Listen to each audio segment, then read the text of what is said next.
Les travaux du sommet extraordinaire de la CEDEAO tenu à Abidjan ont abouti à des recommandations claires. Le respect des valeurs démocratiques par le retour du président Amadou Toumani Touré au palais présidentiel.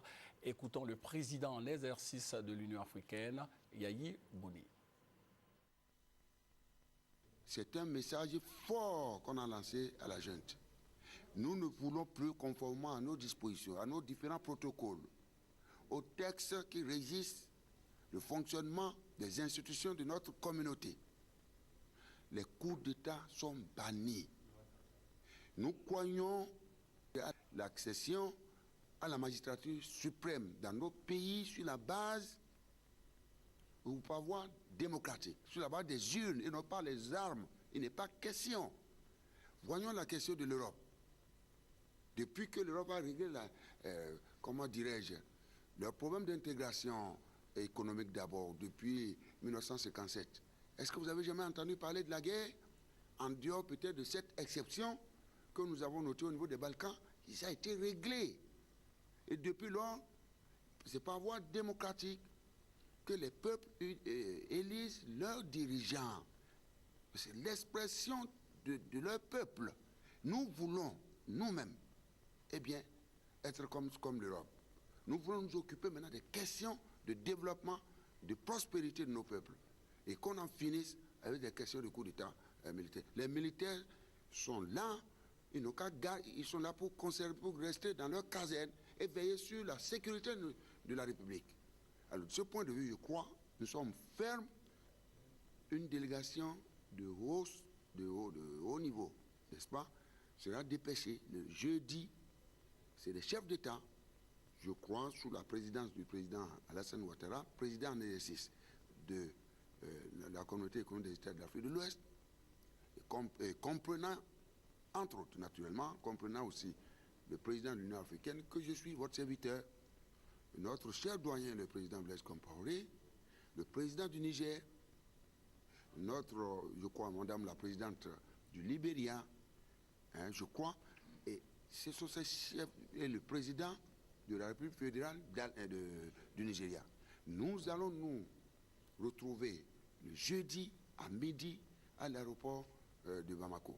Nous allons recevoir la junte et nous allons nous notifier avec fermeté qu'il faut absolument qu'ils retournent dans les casernes et que nous sommes venus pour le retour à l'ordre constitutionnel.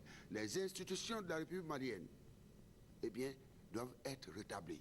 Les personnalités qui ont été arrêtées doivent être libérées.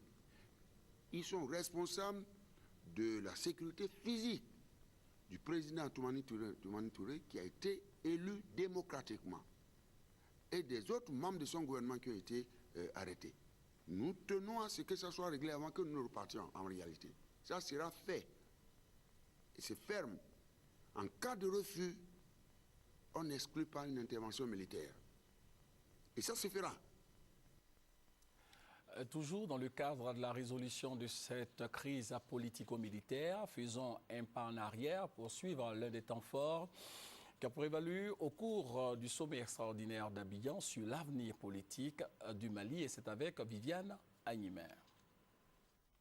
Un sommet des chefs d'État, c'est avant tout un moment de retrouvailles entre hautes personnalités qui se connaissent pour la plupart depuis de longues années et qui, au fil de leurs activités et des événements de leur vie politique personnelle, ont développé entre eux, pour certains, des affinités. Ces rencontres au sommet sont une occasion pour aborder différents sujets dans la convivialité. C'est donc dans une atmosphère très détendue que la réunion d'urgence sur la situation de crise au Mali a été abordée. 8 chefs d'État participaient à cette rencontre. Autour du président en exercice de la CEDEAO, le chef de l'État ivoirien, le président Alassane Ouattara, il y avait les présidents Yayi Bouni du Bénin, Blaise Compaoré du Burkina, John Evan Atta Mills du Ghana, Mahamadou Issoufou du Niger, Hélène Johnson Sirleaf du Libéria, Ernest Bailly Koroma de la Sierra Leone et Faure Esozimna Nyasingbe du Togo. Le Mali n'avait pas de représentants autour de la table de réunion. La Guinée était représentée par son Premier ministre, le Sénégal, la Gambie et le Nigeria par leurs ministres des Affaires étrangères respectifs. le Cap-Vert par le président de son Parlement. L'Algérie et la Mauritanie, deux pays frontaliers du nord du Mali, fiefs de la rébellion, étaient également conviés à la rencontre. L'hôtel Ivoire était minutieusement gardé. Tout le périmètre autour de l'hôtel était bouclé par les forces de sécurité déployées en grand nombre. Pour accéder dans l'enceinte du bâtiment, les quelques entrées qui avaient été sélectionnées étaient toutes dotées d'un scanner.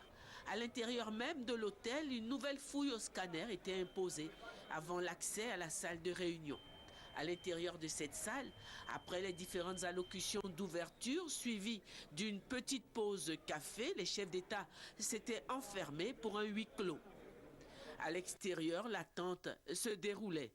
État-major des chefs d'État, conseillers, membres de leur protocole, membres de leur sécurité rapprochée, tous attendaient dans les vastes couloirs de l'hôtel Ivoire et même sur l'esplanade dehors. C'était partout un déploiement de personnalités costumées, couleur dominante le costume sombre et la chemise blanche. La cohorte des reporters, c'est aussi un des traits d'un sommet de pareille importance. Caméramens, photographes, journalistes locaux et étrangers venus avec les différentes délégations officielles. Une salle de presse avait été aménagée pour leur permettre d'envoyer par Internet leurs films et leurs articles à leurs différentes rédactions. Dans les couloirs, l'attente est encore longue. Près de 6 heures après le début des travaux, un signal est donné qui cause un branle-bas. Les chefs d'État sortent de la salle de réunion, mais c'est juste pour aller déjeuner. L'attente reprend. Dehors, sur l'esplanade, les hélicos qui étaient arrivés pour conduire les chefs d'État à l'aéroport retournent à leur base. Enfin, à 19 heures, les chefs d'État ont quitté un moment la salle de réunion. Les débats sont terminés. Les journalistes sont alors invités à prendre place dans la salle. Les chefs d'État reviennent pour la cérémonie de clôture.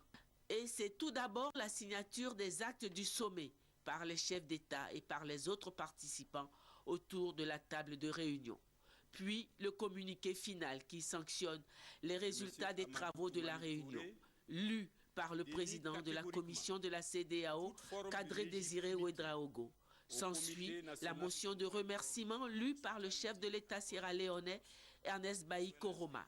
Le discours de clôture du président en exercice de l'organisation et 3 questions accordées aux journalistes. Le sommet extraordinaire sur la crise au Mali prenait ainsi fin sur une impression non feinte de satisfaction.